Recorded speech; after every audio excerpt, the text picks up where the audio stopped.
কাঁচা কাঁঠাল অনেক কিছু দিয়ে রান্না করা যায়, কিন্তু আজকে আমি যেটা দিয়ে রান্না করব আপনারা দেখলে অবাক হয়ে যাবেন।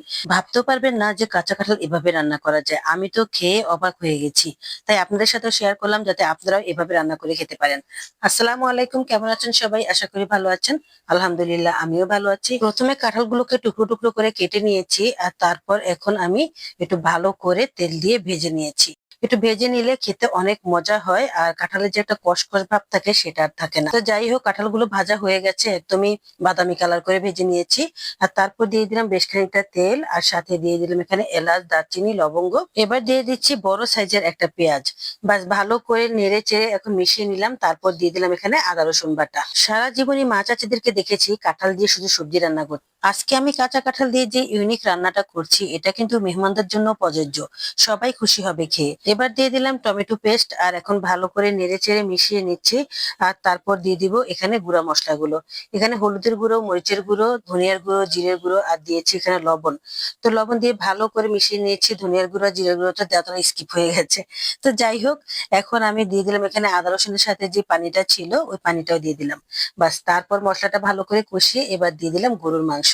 ভাবতে পারছেন গরুর মাংস দিয়ে কাঁঠাল রান্না করছি? এটা ভাবতে গেলেই তো অন্যরকম লাগে। সত্যি বলতে আমি আগে ভাবতাম যে গরু মাংস দিয়ে কখনো কাঁঠাল রান্না হয় নাকি, এটা কেমন লাগবে খেতে। একদমই ভালো লাগবে না। পরবর্তীতে আমার হাজবেন্ড যখন বললো যে গরু মাংস দিয়ে কাঁঠাল দিয়ে খেতে যে কত ভালো লাগে, তিনি নাকি একবার খেয়েছেন। আপনাদের ভাইয়ার কথা ধরেই আজকে আমি এই কাঁঠাল রান্নাটা করছি গরু মাংস দিয়ে। পরবর্তীতে দেখলাম ভীষণ স্বাদ হয়েছে, এত মজা হয়েছে কি বলবো আসলে। এই তো মাংসটা ভালো করে কষিয়ে নিয়েছি একদম সিদ্ধ হয়ে যাওয়ার মতো। আর তারপর সেই ভাজা কাঁঠালগুলো দিয়ে দিলাম। বাস এখন ভালো করে একটু কষিয়ে নিয়েছি। এবার আমি পরিমাণ মতো পানি দিয়ে দিলাম। পানিটা একদম বেশি দেওয়া যাবে না, হালকা করে পানিটা দিবেন, যেহেতু কাঁঠালটা নরম, সিদ্ধ হয়ে যাবে, বেশিক্ষণ সময় নেবে না। আর মাংসটা তো আমি আগেই আড়া সিদ্ধ করে ফেলেছি। তো যাই হোক, আমি পরিমাণ মতো পানি দিয়ে দিয়েছি। আর তারপর দিয়ে দেবো এখানে কয়েকটা কাঁচামরিচ। আর কাঁচামরিচটা দিলে হয় কি, একটু গ্রানটা খুব সুন্দর আসে, খেতে অনেক ভালো লাগে। তো যাই হোক, এখন কাঁচামরিচ দিয়ে দিলাম, তারপর ঢেকে কিছুক্ষণ রান্না করে নিলাম। এই তো রান্নাটা প্রায় হয়েই এসেছে। দেখতে যেমন লাগছে, খেতে কিন্তু তার থেকেও বেশি ভালো হয়েছে। কি বলবো আসলে, আমি তো এটা খাওয়ার পর বয়স দিয়েছি তাই বলতে পারছি। মানে এতটাই মজা ছিল। এই তো রান্নাটা প্রায় শেষ, আর এখন ভাজা জিরের গুঁড়ো দিয়ে দিচ্ছি। আর ভাজা জিরের গুঁড়ো দিলে কিন্তু খুবই ভালো লাগে খেতে, তরকারিতে একটা আলাদা গ্রান হয়।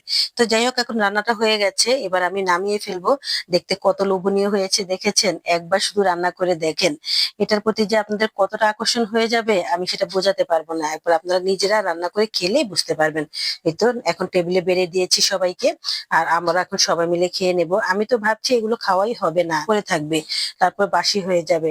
পরবর্তীতে দেখলাম যে সবাই শুধু এই তরকারিটা দিয়ে ভাত খেয়েছে। আমি কিন্তু আরো তরকারি রান্না করেছি, কিন্তু কেউ আর ধরেনি, এটাই খেয়েছে সবাই। এত মজা হয়েছে, গরম গরম খেতে কিন্তু খুবই ভালো লাগে। আর কাঁঠাল তরকারি এমনি তো বাসি হলে খেতে তেমন একটা ভালো লাগে না। তো যাই হোক, এই তো কেমন হয়েছে অবশ্যই আপনারা দেখতে পাচ্ছেন। তা আপনারাও এইভাবে রান্না করে খাবেন। আমি একটা ধরে দেখিয়ে দিচ্ছি, মানে সিদ্ধ হয়ে গেছে, ধরতে পারছি না, ভীষণ গরম ছিল। গরু মাংস দিয়ে কাঁঠাল খুবই একটা ইউনিক রান্না, অবশ্যই আপনারা ট্রাই করবেন। ভালো লাগলে অথবা কিছু বলার থাকলে অবশ্যই কমেন্ট করে বলবেন, আর সাথে একটা লাইক দিয়ে দিবেন। ভালো থাকবেন সবাই, আজ এ পর্যন্তই, আল্লাহ হাফেজ।